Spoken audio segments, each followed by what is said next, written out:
بسم اللہ الرحمن الرحیم ومن أظلم ممن منع مساجد الله أن يذكر فيها اسمه وسعى في خرابها أولئك ما كان لهم أن يدخلوها إلا خائفين لهم في الدنيا خزي ولهم في الآخرة عذاب عظيم سبحان ربك رب العزة عما يصفون وسلام على المرسلين والحمد لله رب العالمين۔ ہر قسم کی حمد و ثنا، تمام قسم کی تعریفیں، عبادتیں، ریاضتیں اللہ ملک العلام وحدہ لا شریک کے لیے خاص ہیں، جو اللہ اس پوری کائنات کا خالق، مالک، رازق ہے، جو عزتیں دینے والا، تاج و تخت دے کر چھین لینے والا، پابند سلاسل انسانوں کو تختوں پہ بٹھانے والا ہے۔ تمام تعریفیں اس ذات لم یزل کے لیے خاص ہیں، جو ذات بادشاہوں کی بادشاہ، شاہوں کی شہنشاہ، زبردستوں کی زبردست اور احکم الحاکمین ہے، جو ذات ہمیشہ سے ہے، ہمیشہ رہے گی، وہ ذات ہمیشہ رہنے میں کسی کی محتاج نہیں ہے۔ سب تعریفیں، عبادتیں، ریاضتیں اس رب قدوس کے لیے خاص ہیں، جو رب عزتیں، ذلتیں دینے والا، جو رب میری اور آپ کی موت اور زندگی کا مالک، پوری دنیا کا خالق، زمین و آسمان کا مالک، بے شمار انگنت درود اور سلام ہو اس پاک، مقدس اور مطہر ہستی پہ، جو ہستی امام کل کائنات، فخر موجودات، شفیع المذنبین، رحمت للعالمین، محسن انسانیت اور نبی رحمت ہے، جو ہستی بعد از خدا بزرگ توئی قصہ مختصر ہے، جس ہستی کا نام نامی، اسم گرامی محمد صلی اللہ علیہ وآلہ وسلم ہے۔ وہ ہستی ہے کہ جس کے بارے میں میں اپنی اور آپ کی طرف سے اللہ کے حضور یہی عرض کر سکتا ہوں کہ اللہ ہماری طرف سے اس پاک، مقدس اور مطہر ہستی پہ، جس ہستی کا نام نامی، اسم گرامی محمد صلی اللہ علیہ وسلم ہے، اے اللہ ہماری طرف سے، اے اللہ اس کائنات کے اندر جتنی مٹی اور ریت ہے ان کے ذرات سے زیادہ، اس کائنات میں جتنا پانی ہے اس کے قطرات سے زیادہ، اے اللہ اس کائنات میں جتنے درخت ہیں، اے اللہ ان کے پتوں سے زیادہ ہماری طرف سے اس پیارے اور محبوب نبی پر درود و سلام نازل فرما۔ حضرات گرامی قدر، عزیزان ملت اور میرے محترم بھائیوں، بزرگوں اور دوستوں، اللہ تبارک و تعالیٰ کا فضل، اس کا کرم، اس کا احسان ہے کہ اللہ نے ہمیں انسان پیدا کیا، اور انسان پیدا کر کے نبی کریم صلی اللہ علیہ وآلہ وسلم کی امت میں پیدا فرمایا۔ اس پر جتنا بھی اللہ کے سامنے سجدہ شکر بجا لائیں وہ کم ہے، جتنا بھی اللہ کا شکر ادا کریں وہ کم ہے۔ اللہ سے دعا کریں کہ اللہ ہمیں جب تک ہماری زندگی ہے، اے اللہ ہمیں دین پہ قائم رکھنا، صراط مستقیم پہ قائم رکھنا۔ اے اللہ جب اس دنیا سے ہم رخصت ہوں، اے اللہ ہمیں وہ موت عطا کرنا جو دین والی موت ہو، ایمان والی موت ہو، اور نبی کریم صلی اللہ علیہ وآلہ وسلم کی تعلیمات پر عمل والی موت ہو۔ اے اللہ وہ موت نصیب کرنا جو موت قابل رشک ہو۔ عزیزان من، یہ مسجد اللہ کے گھر ہیں، یہ مسجد اللہ کے پیارے نبی محمد عربی صلی اللہ علیہ وسلم نے ارشاد فرمایا کہ یہ بیوتم من بیوت اللہ، اللہ کے گھروں میں سے اللہ کے گھر ہیں۔ اور نبی محترم نے ارشاد فرمایا کہ کائنات میں اس زمین پر جتنی بھی اس کائنات کے اندر زمین ہے، اس زمین پر اگر کوئی بہترین جگہ ہے تو وہ اللہ کے گھر مسجدیں ہیں، اگر کوئی بدترین مقامات ہیں تو وہ بازار ہیں۔ بہترین جگہیں مسجدیں ہیں اور بدترین جگہیں کون سی ہیں؟ وہ بازار ہیں۔ اللہ سے دعا کریں اللہ ہمیں پیارے محبوب پیارے نبی نے جن جگہوں کو بہترین جگہ قرار دیا ہے ان جگہوں سے جڑے رہنے کی توفیق عطا فرمائے۔ اور جب اس کائنات سے رخصت ہوں تو یہ زمین جہاں پہ ہمارے یہ سجدے پڑتے ہیں، جہاں پہ ہماری یہ جبین بے نیاز جھکتی ہے، جہاں پر ہم اپنی اس جبین بے نیاز کو رکھ کر اللہ کی تسبیح اس کی تحلیل بیان کرتے ہیں، یہ دعا کیا کریں اللہ تبارک و تعالی ہمیں وہ سجدے کرنے کی توفیق عطا فرمائے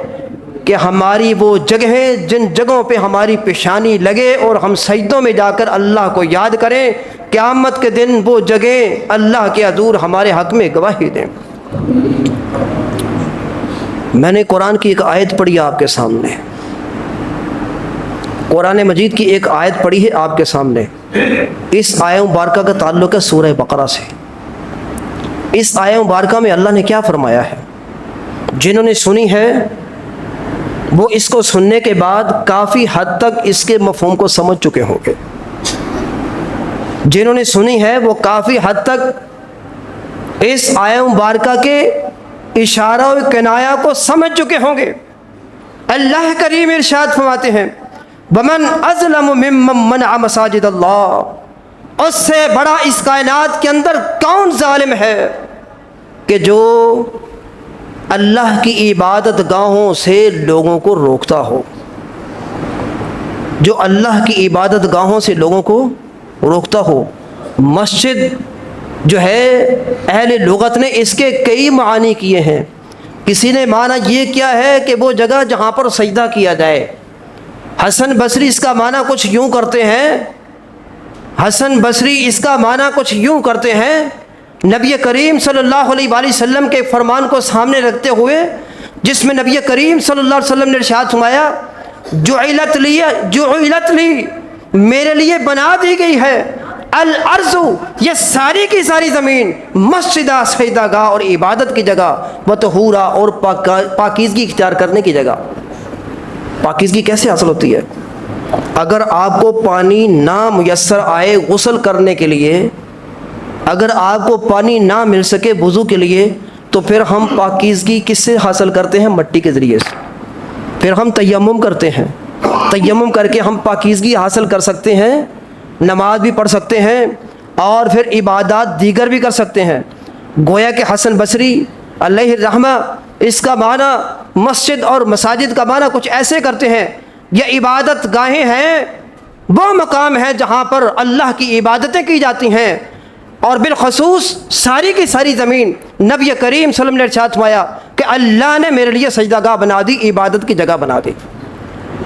اور اس کی تخصیص جو ہے وہ نبی کریم صلی اللہ علیہ وسلم نے بیان فرما دی، جیسے کہ میں نے اپنے آغاز ہی کے اندر یہ آپ کی گوش گزار کیا تھا کہ نبی کریم صلی اللہ علیہ وسلم نے ارشاد فرمایا کہ کائنات میں سب سے بہترین جگہیں کون سی ہیں؟ وہ مسجدیں ہیں، وہ مسجدیں ہیں، جس طرح کہ یہ مسجد کے اندر بیٹھے ہیں۔ اور بدترین مقامات کون سے ہیں؟ وہ بازار ہیں۔ سعید بن جبیر رضی اللہ تعالی عنہ اس لفظ کا معنی کچھ یوں کرتے ہیں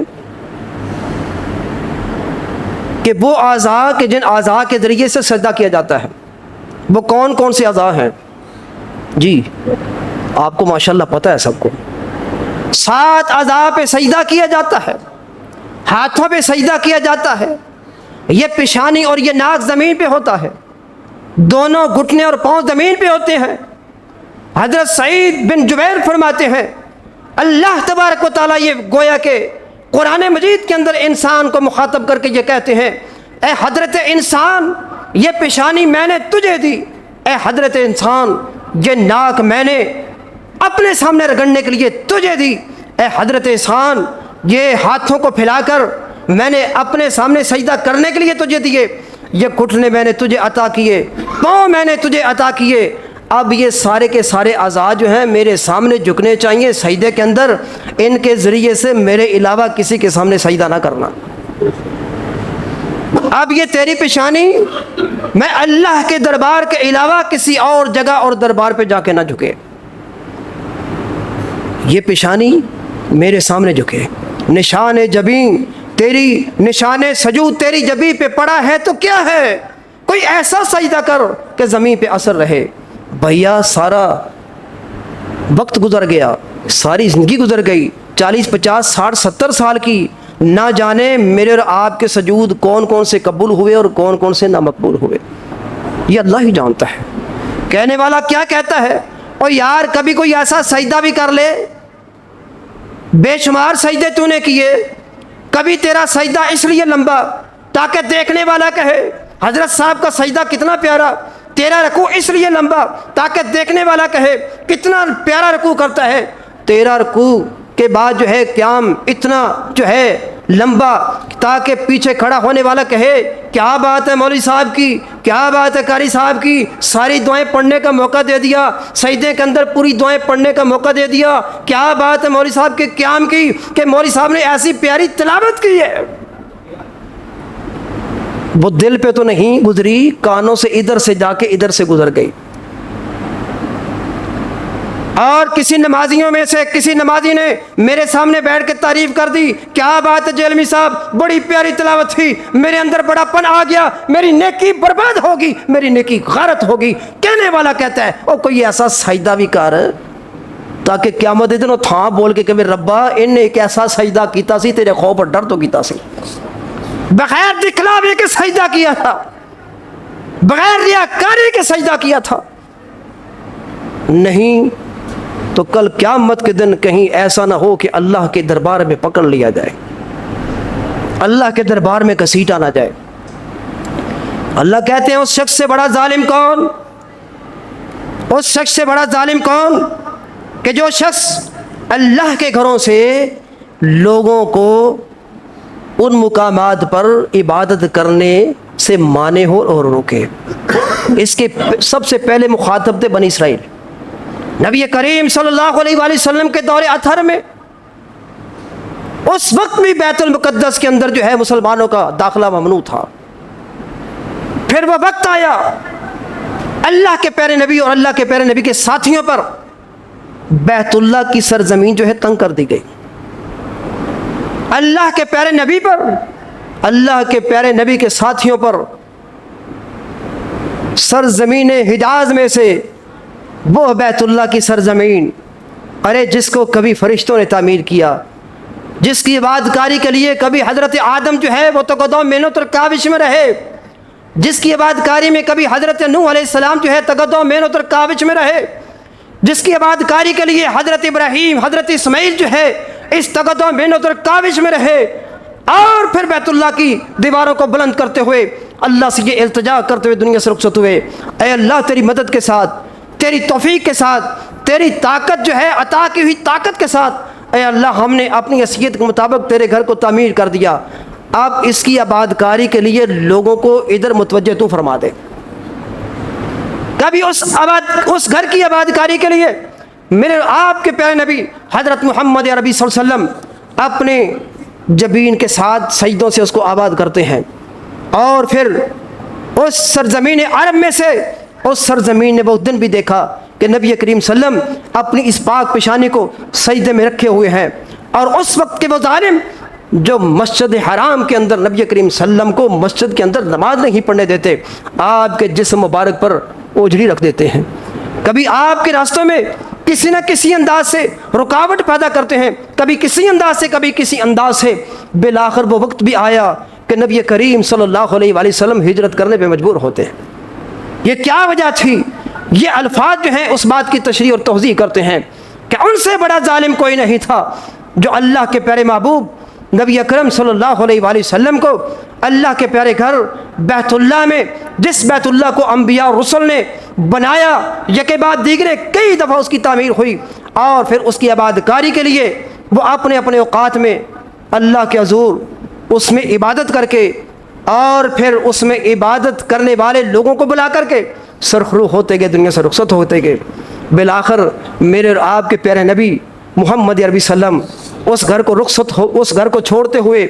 اور اس گھر سے نکلتے ہوئے، رخصت ہوتے ہوئے مخاطب کر کے کہتے ہیں، اے بیت اللہ، میرا دل نہیں کرتا تجھے چھوڑ کے جاؤں، مگر آج تیرے رہنے والے، اس مکے میں رہنے والے اور تیرے متولی اور تیرے رکھوالے اور تیری نگہبانی اور پشتیبانی کرنے والے مجھے یہاں پہ رہنے ہی نہیں دیتے۔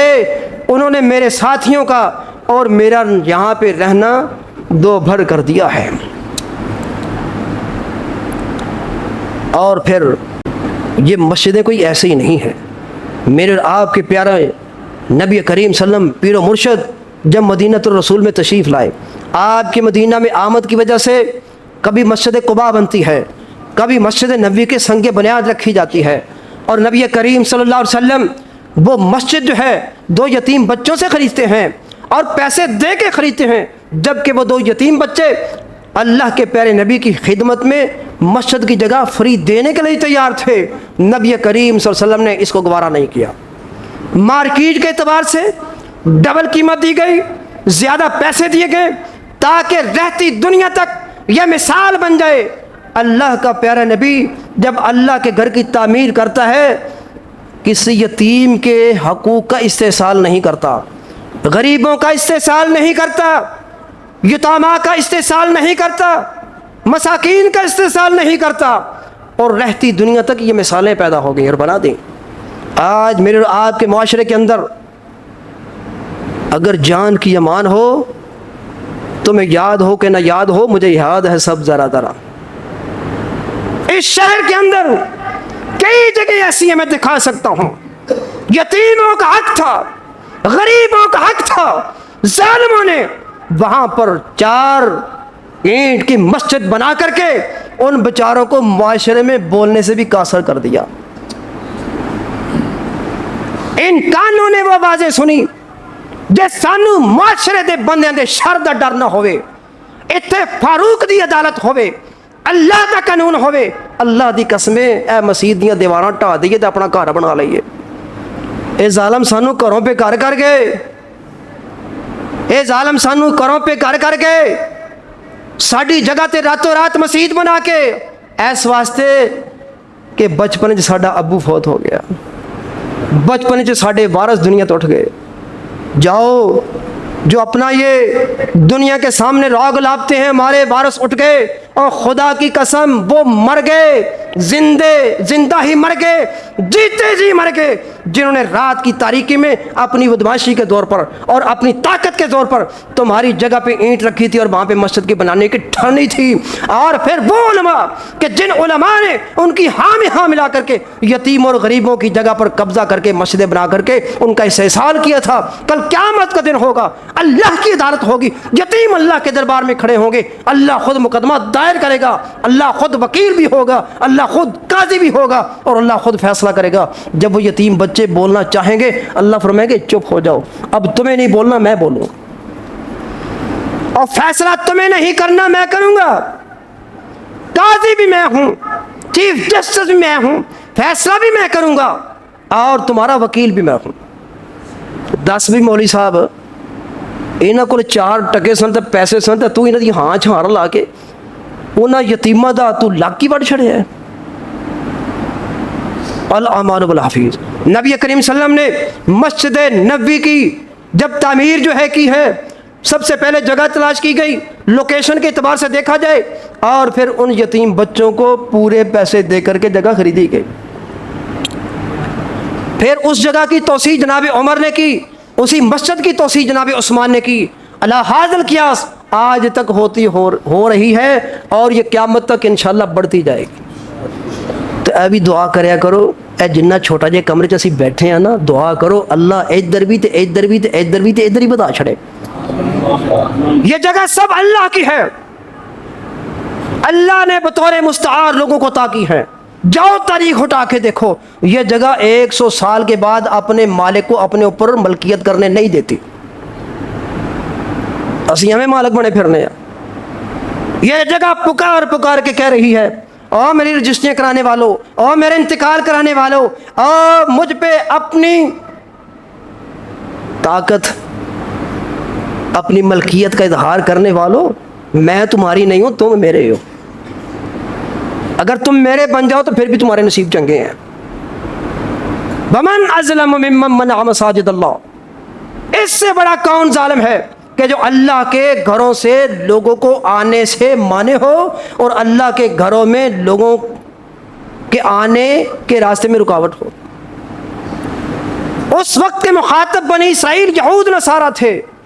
اس وقت کے مخاطب جو ہیں کون تھے؟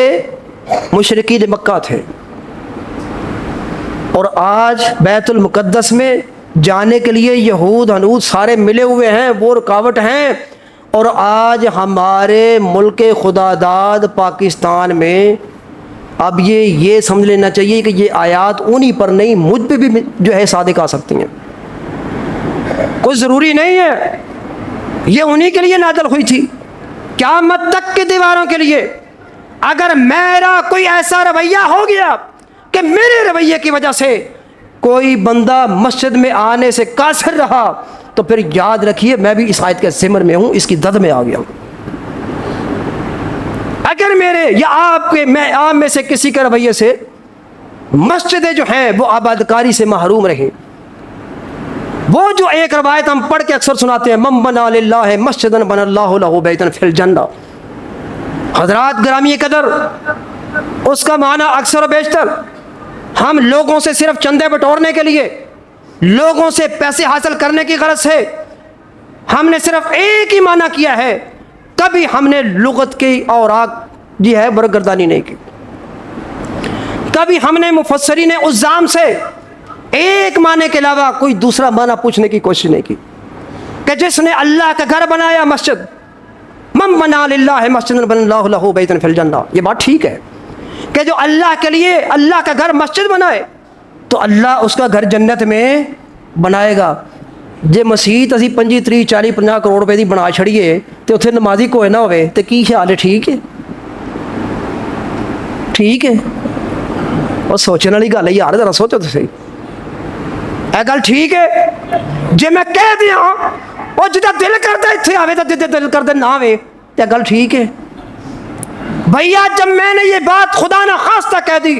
میری زبان چل جائے اس سے پہلے کہ جب میں کسی کو کہوں کہ بھائیا جنہیں مسیطے آنا آئے، جنہیں نہیں آنا نہ آئے، تو بھائیا جی اے سمجھو کہ اے جملہ خدا نہ خواستہ، اللہ کرے میری زبان تو ادا نہ ہوئے، اللہ کرے جڑے مسجد دے مالکان نے، قاری نے، خطبہ نے، انہاں دی زباناں تو جملے ادا نہ ہون۔ اگر ادا ہو گئے تو اس خطیب نو، اس امام نو اور پھر اتھوں دی انتظامیہ دے لوگوں نو سوچ لینا چاہیے ایک گل جڑی اساں کیتی ہے نا، یہ بڑی تکبر والی گل ہے تے رب نو پسند نہیں۔ جہاں جہاں پہ یہ باتیں ہوئی ہیں خدا کی قسم مسجدیں اجڑ کے رہ گئی، مسجدیں نمازیوں سے آباد ہوتی ہیں۔ جے گھر بنا دیے 4 کنال دا، کو 10-20 کروڑ روپئے لا دیے، ٹوٹیاں فرانس منگوا لیے، سونے تے چاندی دی ٹوٹیاں لا دیے، لوگوں نے وکھائی آؤ جاؤ آؤ میرا گھر ویکھ لو کیڈا سونا بنیا، تے گھر 'چ بندہ ہی کوئی نہیں۔ انما یعمر مساجد اللہ، صرف اور صرف اللہ کے گھروں کو آباد وہی کرتے ہیں، یہاں مانا کرو آباد کرتے ہیں، آپ آباد کر رہے ہیں اور آپ کی وجہ سے میں بھی اس آبادی کے اندر شریک ہوں، آپ آباد کر رہے ہیں۔ وہ پتہ جے جدو پہلے دن نماز پڑھی سی ماشاءاللہ رونق لگی سی کہ نہیں؟ سارے لے کے آئے سن نا، ایتھے کو بانگ دیتی سی، کی خیال ہے؟ جے اسی دن میں کہندا یار جدا دل کردا آوے تو جدا دل کردا نہ آوے، این نہیں ہونا دے جویں میں کرنا دے۔ میں یہ کہا کرتا ہوں اگر کسی نے مجھے 10 دفعہ گالی نکالی اور نہ جانے کیا سے کیا کہا اور وہ پکا نمازی بن گیا، میرے واسطے سودا گھاٹے دا نہیں منافع دا جے، میرے واسطے سودا گھاٹے دا نہیں منافع دا وے۔ جن نے اختلاف کرنا میرے سامنے کرے اور میرے منہ تے کرے، کلا نہ کرے، 10 بندے بٹھا کے کرے تاکہ 10 بندے جڑی میں گل کراں تے گواہ بن جان، میں اس گل دے تے پہرا دے سکاں۔ خدا کے لیے اس وقت مخاطب تھے مکے کے کافر اور مشرکین. آج اس کے مخاطب اگر میں اور آپ اس کی وجہ بن گئے, اس کا سبب بن گئے, اور خدا نہ خواستہ میری زبان سے وہ الفاظ نکل گئے اور آپ نے میرے ان الفاظ کی تائید کر دی, اس لیے نہیں کہ تائید کر رہے ہیں, میری کسی نہ کسی اعتبار سے ہمدردی خیر خواہی اس لیے کر دی کہ مجھے شے مل گئی, جتھے میں جانا تو سبھی میرے نال جانا ہے. ایک سے ایک اور ایک دو ہوتے ہیں, دو اور دو چار ہوتے ہیں. اور بھائی ریڑھی والا بھی, جیسا کہ میں نے آج سے پہلے بھی کئی جمعے یہ کہا تھا, اگر کوئی ریڑھی سے اٹھ کے آئے میرے لیے قابل احترام ہے. اگر کوئی اپنی فیکٹری سے جمعہ پڑھنے کے لیے آیا قابل احترام ہے. ایک ہی سب میں کھڑے ہو گئے محمود ایاز, نہ کوئی بندہ رہا نہ کوئی بندہ نواز. جب ایک ہی سب میں آ کے کھڑا ہو گئے, اگر کسی کے پاس 50 ارب ہیں 50 کھرب ہیں, پوری دنیا کا مالک ہے, ارے جب اس نے سجدے میں اپنی جبین ٹکا دی نا, اب یہ نہ سوچیں کہ اس کے سامنے جو کھڑا ہے وہ اس کی فیکٹری کا نوکر ہے. سوچے تو صحیح, میرے رب نے مجھے کہاں پہ گرا دیا ہے. میرا وہ چند ہزار کا ملازم جو اگلی سب میں میرے سامنے کھڑا ہے, جہاں پہ اس کے پیر سے اللہ نے میرا سر گرا کر کے میری اوقات مجھے یاد کرا دی. تیری یہ اوقات ہے بندے دا پتر بن, اپنی تھاں اپنی بتھ چ رہے. یہ پیسہ اور دولت آنی جانی چیز ہے, یہ دنیا کی متاع آنی جانی چیز ہے. بھیا اللہ کے گھروں سے جڑ جاؤ, اللہ کی مسجدوں سے جڑ جاؤ, اور جو اللہ کے گھروں میں جڑنے کے رکاوٹ بنتے ہیں ان کو سمجھاؤ خدا کے لیے یہ اللہ کا گھر ہے.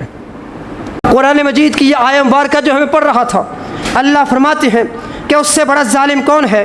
جو روکتا ہے اللہ کے گھروں سے کہ ان میں اللہ کا نام لیا جائے, اور ان کو ان کے ویرانگی کے اندر ان کی ویرانگی کی کوشش کرتا ہے. ان کی ویرانگی کی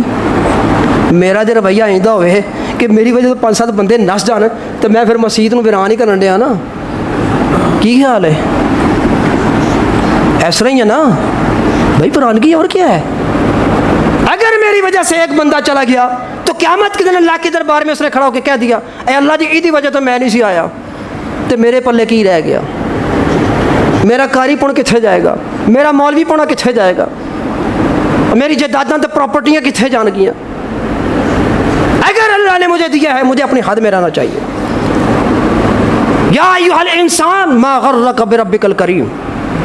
کسی نے دھوکے میں ڈال دیا تجھے. تو ہے کیا شے, کیا چیز ہے تو, کیا شے ہے تو. کبھی اپنی اوقات کو دیکھا کر, اپنی اوقات اور اپنی فطرت پہ اور اپنی نیچر پہ کبھی غور کیا کر. حضرت عمر رضی اللہ تعالیٰ عنہ اپنی اوقات یاد کرتے تھے نا. کبھی کبھی تاریخ کبھی پڑھی ہے, کبھی بند کمرے میں جاتے, بعض بندے سوچتے کہ پتہ نہیں امیر المومنین اس بند کمرے میں کیا کرتے ہیں اور کیا لیتے ہیں. جب تحقیق کی تو پتہ چلا کہ وہاں پہ انہوں نے اپنے اس دور کا کرتا رکھا ہوا ہے, اس دور کی قمیض اور کرتا رکھا ہوا ہے جس دور میں اپنے ابا جی کے اونٹ چرایا کرتے تھے. وہ جس کرتے پر 17 یا 19 پہ بند لگائے ہوئے تھے وہ کرتا وہاں اتار کر لٹکاتے اور وہ کرتا پہن کے اپنے آپ کو مخاطب کرتے. عمر تیری کیوں کہا تھے 22.5 لاکھ مربے دا میل دا تو مالک مسلمانوں دا حکمران, اللہ نے تینوں بنا دیتا, خلیفہ بنا دیتا, تیری اوقات کی ہے, تو اوہے ہی ہے نا جڑا اپنے ابے دے اونٹ چارنا سے. ارے تو وہی ہے جو اپنے ابا جی کے اونٹ چرایا کرتا تھا. آج مملکت خدا داد اسلامی حکومت میں مجھے اگر اللہ نے خلیفہ بنا دیا, اپنی اوقات میں رہ, تمہارا اپنی اوقات میں رہ, اپنی اوقات سے نہ بننا. تو ہے وہی چروایا جو اپنے باپ کے اونٹ چرایا کرتا تھا. الم یکن نطفۃ من منی یمنی ثم کان علقۃ فخلق فسوی. اللہ نے قرآن میں ایک جگہ نہیں سینکڑوں جگہ پہ حضرت انسان کو اس کی اوقات یاد کرائی ہے. تو جدو قبر جاواں گے نا تو ساری اوقات آپ پہ پتہ چل جائے گا. میں جیڈا مرضی پھنے کھا ہوا تو کیڑیاں دی خوراک ہے, کیڑیاں دی خوراک ہے نا. اللہ سے معافی مانگنی چاہیے, اللہ ہمیں معاف فرما دے. اولئک ما کان لہم ان یدخلوها الا خائفین. یارو جدو اللہ دے گھر چاہیے نا تو سانوں یہ پتہ ہونا چاہیے کہ اسی کتنے جا رہے ہیں.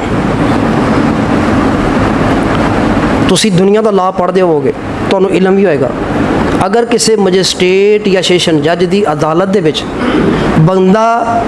ਕਾਨੂੰਨ ਦੀ ਖਿਲਾਫ ਵਰਜ਼ੀ ਕਰਦੇ ਹੋਇਆ ਦਾਖਲ ਹੋਵੇ ਤੇ ਉੱਥੇ ਕੋਈ ਥੋੜੀ ਜਿਹੀ ਗੱਲ ਐਸੀ ਹੋ ਜਾਏ ਜਿਹੜੀ ਪਾਕਿਸਤਾਨ ਦੇ ਲਾਅ, ਬਲਕਿ ਪਾਕਿਸਤਾਨ ਦੇ ਨਹੀਂ, ਜਿਹੜਾ ਅੱਜ ਤੋਂ 100 ਸਾਲ ਤੋਂ ਵੀ ਜ਼ਿਆਦਾ ਅਰਸਾ ਹੋ ਗਿਆ, 1885 ਜਾਂ 86 ਜਾਂ ਉਸ ਤੋਂ ਵੀ ਪਹਿਲੇ ਜਿਹੜਾ ਲਾਅ ਲਿਖਿਆ ਗਿਆ ਸੀ, ਉਸ ਲਾਅ ਦੇ ਮੁਤਾਬਿਕ ਖੁਦਾ ਨਾ ਖਾਸਤਾ ਕੋਈ ਜੁਮਲਾ ਉਹਨੇ ਕਹਿ ਦਿੱਤਾ ਨਾ, ਤੇ ਜੱਜ ਸਾਹਿਬ ਜਾਂ ਮੈਜਿਸਟ੍ਰੇਟ ਚਾਹਨ ਭਾਵੇਂ ਉਹਨੂੰ ਸਜ਼ਾ ਦੇ ਦੇਣ ਛੋਟੀ ਮੋਟੀ। ਜਦੋਂ ਰੱਬ ਦੇ ਘਰ ਆਏ ਆ ਤੇ ਉੱਥੋਂ ਹੀ ਪਤਾ ਹੋਣਾ ਚਾਹੀਦਾ ਕਿ ਕਿੱਥੇ ਚੱਲੇ ਆ, ਉਸ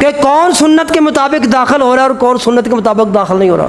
تو یقین جانو اتنے ہی پتہ چل جائے گا ساڈا کنا کو بہادر ہے۔ یہاں اتنا ہی پتہ چل جائے گا ہم کتنے جو ہے وہ دانشور ہیں۔ ہمارے ایک دوست وہ جج بھی بنے، جناب بٹ صاحب بیٹھے، محمود صاحب، وہ جج بھی بنے۔ بڑی پرانی بات ہے، ایک دن جو ہے نا وہ لوری شاہ میں مسجد میں عصر کی نماز کا وقت ہوا تو ہم پہلے پہنچ گئے وہاں پہ۔ اب اس وقت پنجاب کالج میں پروفیسر ہیں 2-3 لڑکے، اب وہ لڑکے نہیں ہیں، بچوں کے باپ ہیں۔ کہنے کہ یار اسی بیٹھے نا ذرا دھیان ویکھو کہ کنے بندے نمازی ہوندے ہیں، اساں گنے پھر یہ بھی ویکھنا ہے کہ سنت کے مطابق کون مسجد داخل ہوتا ہے۔ اور یقین جانو جو سب سے زیادہ کیڑے نکالتا تھا نا، تیری تنبیہ صحیح نہیں، اور تیری داڑھی صحیح نہیں، اور تیرا لباس صحیح نہیں، اللہ کی قسم وہ سنت رسول کے خلاف مسجد میں داخل ہوا۔ اور پھر محمود صاحب ہوں تو چھڑائے کون، نماز کے بعد کھڑے ہو گئے اور کہنے کہ کھلو جاؤ سارے، اتنے کچھ 40-50 بندہ سی، کہنا کھلو جاؤ سارے، بڑے بڑے بندے پھردے ہو، کوئی عاشق رسول ہے، کوئی محب رسول ہے، کوئی کتاب و سنت کا دعوے دار ہے، تو انہوں اتنا نہیں پتا کہ اللہ دے گھر آنا کیویں میں تو سنت کے مطابق داخل کیویں ہونا ہے۔ تے کیڑے تسی انہاں دے کر دیو جے ہن تسی چند ہزار دے کے نا اینج سمجھ دیو کہ ساڈا در خرید غلام ہے۔ ایک نے کہا جی کی ہو گیا، کہنے کہ اچھا میں تمہیں دساں کی ہو گیا، چل ہاں باہر پریکٹیکل کر کے 10 مسیطے کیویں ہونا ہے، انہوں پتہ ہی نہیں سی۔ اللہ سے دعا کرو کہ اللہ یہ تیرے گھر مسجدیں جو ہیں ہمیں اپنے سجدوں کے ساتھ اور نمازیوں کی عددی کثرت کے ساتھ اور اخلاص کے ساتھ جو ہے ان کو آباد کرنے کی توفیق عطا فرما۔